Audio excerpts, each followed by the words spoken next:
On the 12th of August, a total solar eclipse will pass over the Russian Arctic.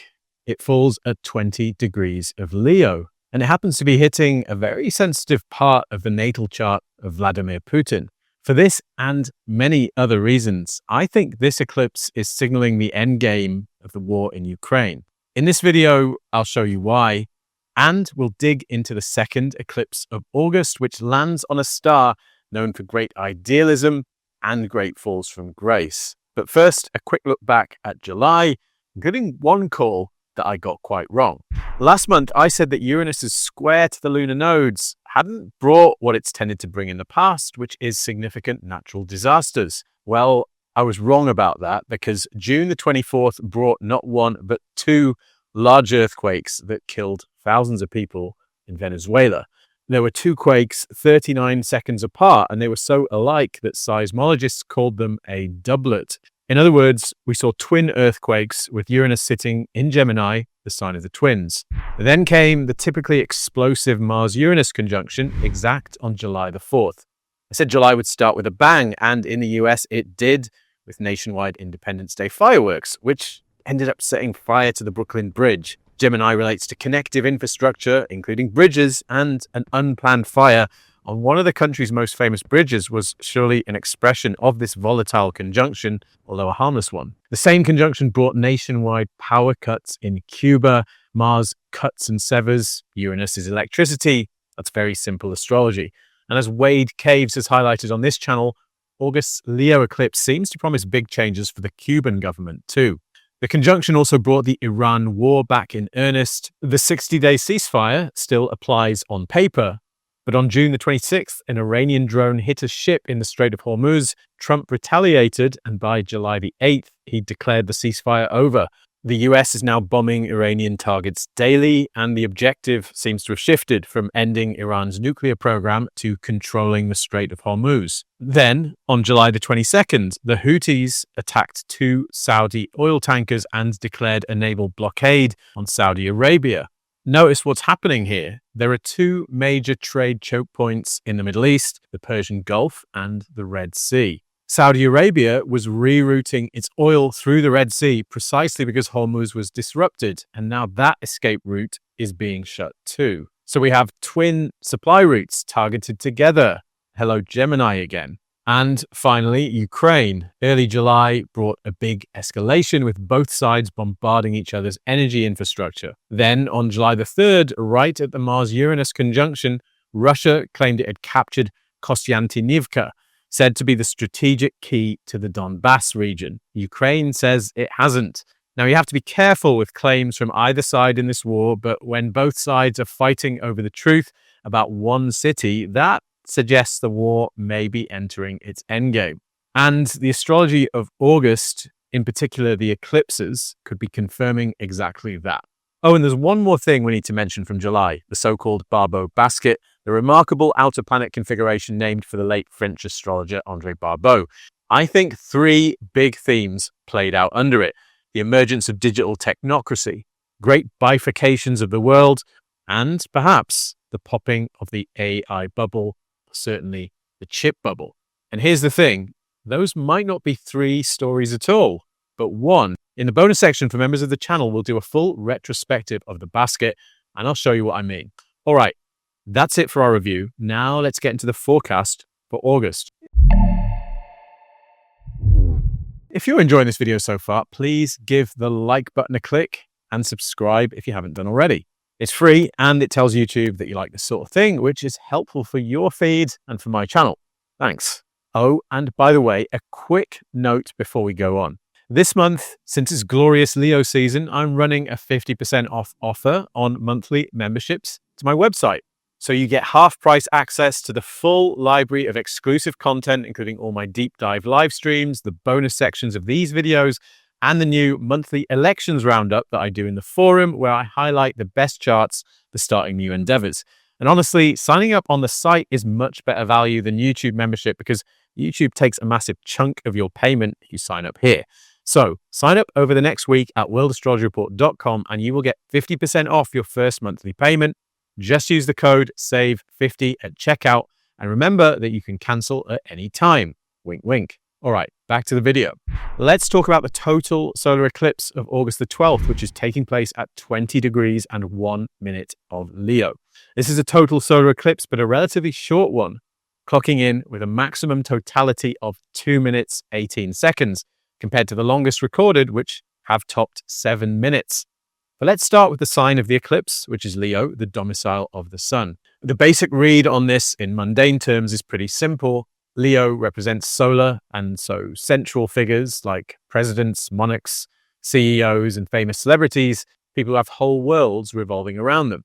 We're probably going to see the fall or death of some prominent figures of this kind under this eclipse. But that won't be all. The closest aspecting planet to the eclipse is Saturn in Aries, which is about 5 degrees from forming an exact trine with the sun and moon in the chart. So we need to add a dose of Saturn in Aries energy to our interpretation. Some of the themes this eclipse could bring are attempts to limit or restrain conflict, energy restrictions, and the pressures of independence. Of course, that energy restriction theme is already in the zeitgeist in ways we've already seen in recent months. Now, also in Leo with the eclipse are Jupiter and Mercury. Jupiter in Leo provides the potential for this eclipse to bring some glory here, for some of us anyway. But we also have Mercury in Leo too. Both Jupiter and Mercury have to do with knowledge. In an eclipse context, we might think that this eclipse could bring the revelation of secret knowledge. Indeed, there's actually a lot of mercurial energy on this eclipse because it's taking place in Leo's Egyptian bound belonging to Mercury. And if you look at the eclipse chart, you'll see that Mercury is in a remarkable configuration in this eclipse chart. It's in a kite. It opposes Pluto, but it sits at the midpoint of Venus and Uranus. All three of those planets are in a grand air trine. I can't help but think that this might relate to disruptions to wealth and things of value, and given that there's also a trine from Neptune, that this might relate to oil. Is Mercury opposing Pluto signaling intense negotiations relating to the energy market? If we look on the 90-degree dial, the eclipse itself sits at the Mercury-Uranus midpoint, which would suggest it's also going to bring shocking revelations of information, probably relating to celebrities and politicians and monarchs. And so a keyword that comes to mind for this eclipse is breakthrough.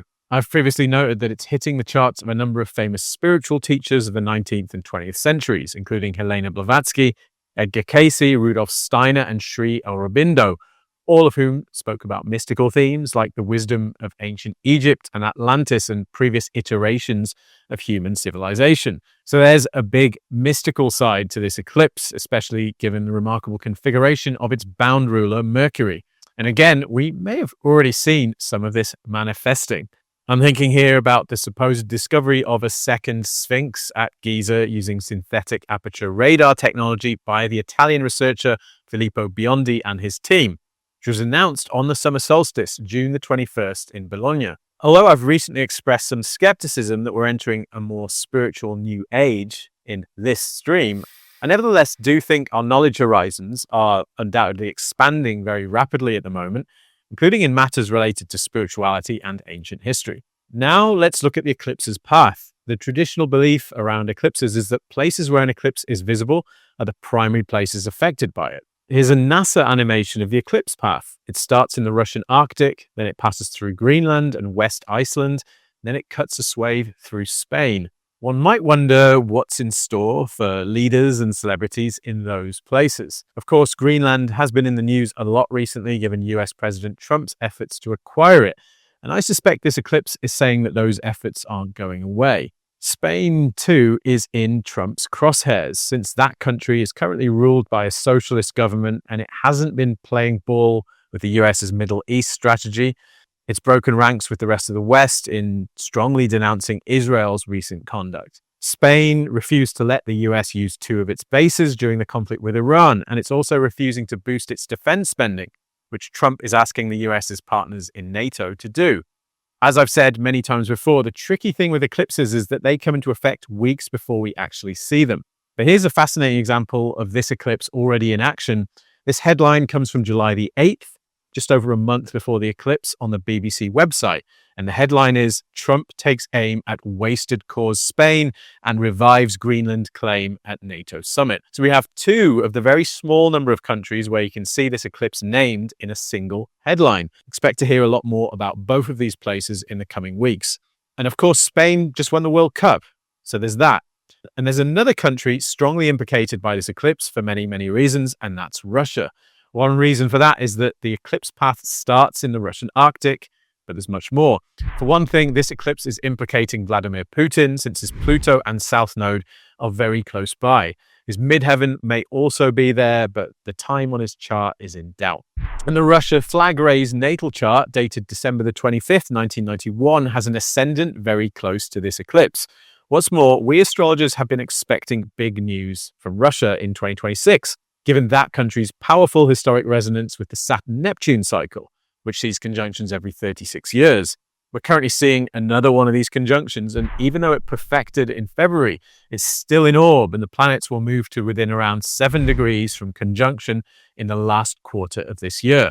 Here's the bottom line. I think this eclipse is going to bring a breakthrough in the Russia-Ukraine conflict very soon. The Russians are claiming big breakthroughs in that respect, having supposedly captured the key city of Kostyantynivka, although their oil industry and economy are taking heavy damage from Ukrainian drone attacks right now. Both sides have a growing incentive to stop the conflict soon. I think that could happen pretty soon. I have a lot of other thoughts relating to Russia and this eclipse and the astrology of the moment, but there's too much to say in this video, so I'll be putting that in another video on this channel coming very soon. So watch this space. All right, that's it for the solar eclipse. Now let's look at the second eclipse of August, which is a lunar eclipse in Pisces.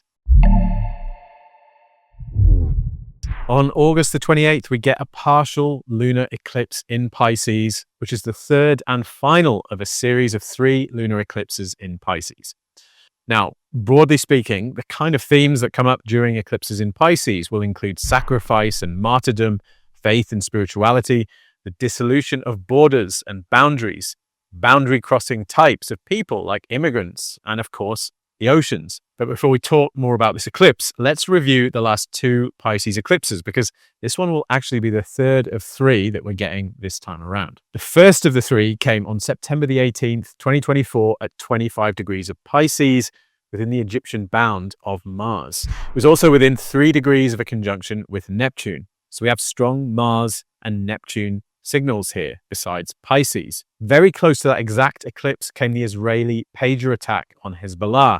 This was essentially a clever and rather devious plot that had required years of preparation, in which had seen Israel supply Hezbollah with booby-trapped pagers that exploded simultaneously across Lebanon, killing many Hezbollah operatives and people close to them. But the Neptune theme of illusions and deception were obvious here, but a lunar eclipse always stimulates the opposing sign too, and here's that technically adept sign of Virgo.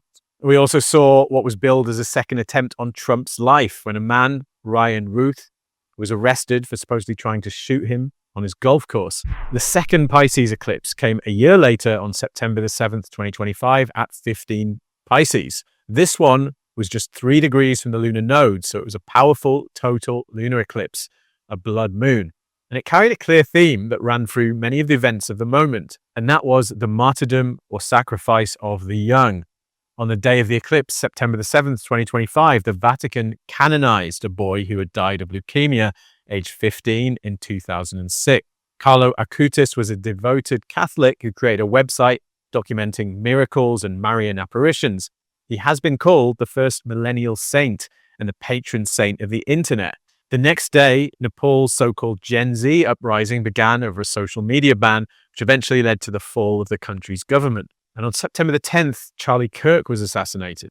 Interestingly, Mercury was in its home sign of Virgo at the time of this eclipse, but it was combusted and burned up by the sun's beams. Mercury represents young people, and here we saw the canonization of a 15-year-old, the ousting of a government by youths angry at a social media ban, and the murder of the leader of the most influential conservative political youth organization in America.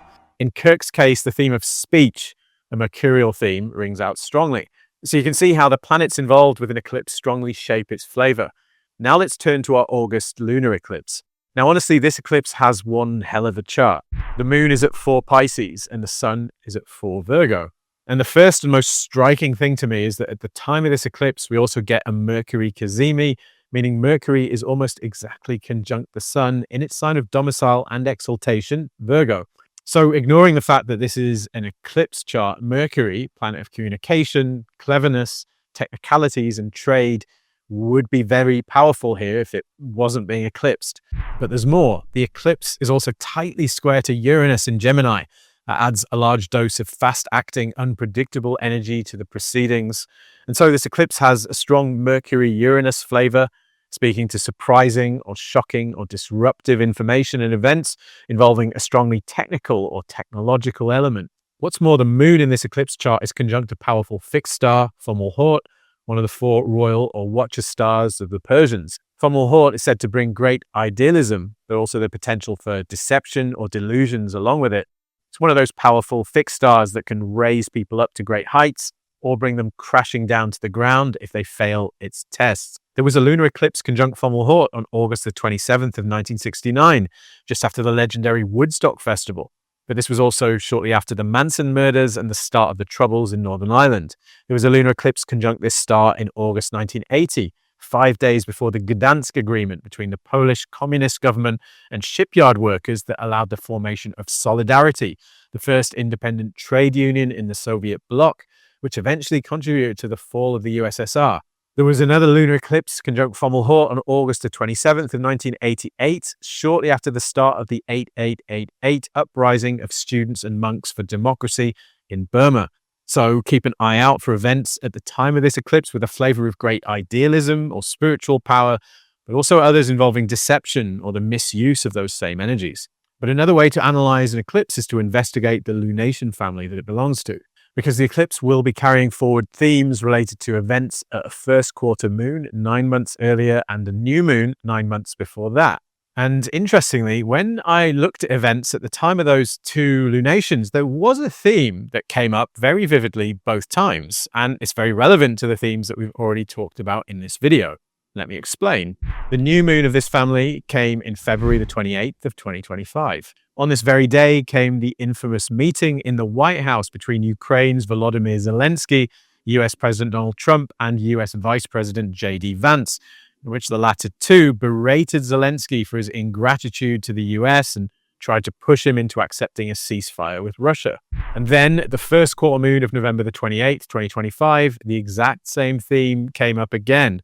November the 27th was the deadline Trump gave Zelensky to accept a US-devised 28-point peace plan, which would entail Ukraine ceding territory, limiting its military and promising not to join NATO.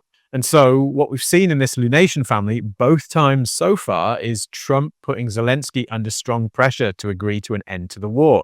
Let's see if this pattern holds at the coming eclipse, because we may well see that theme coming up again. But there's something else.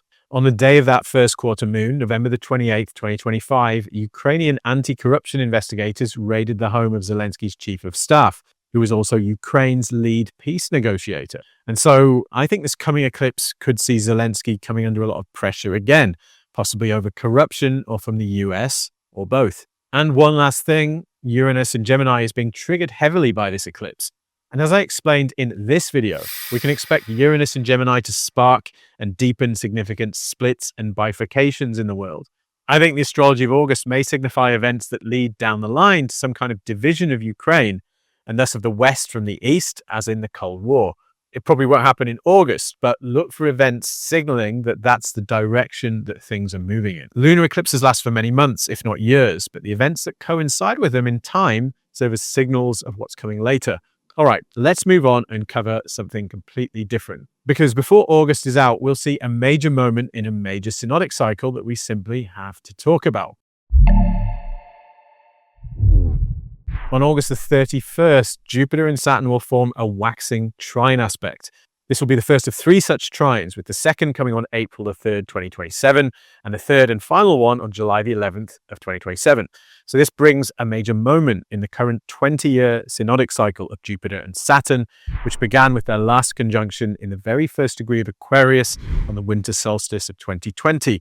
The Jupiter-Saturn cycle speaks to the character of visible structures of governance and the laws of the land.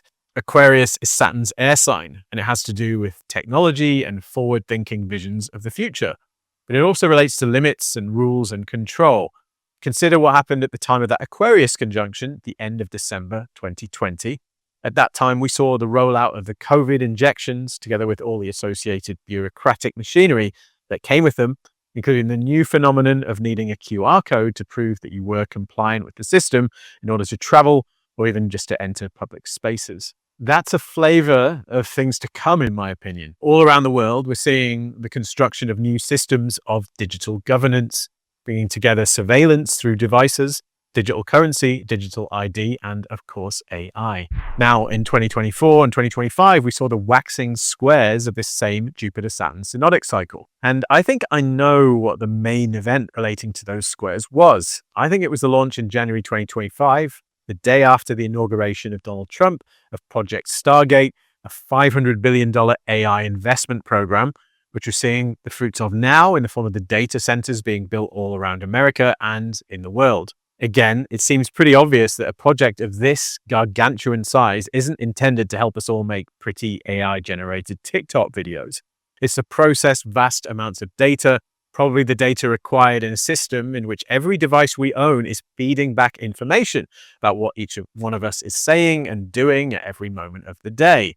So what's this Trine about? Well, I suspect it's really representing the ongoing construction of this system, including the rollout of the needed legislation and the construction of the infrastructure. Trines tend to bring about rapid and relatively easy flows of energy. They're not times when things experience serious opposition or grind to a halt. That kind of thing will come later at the opposition in 2030 and 2031.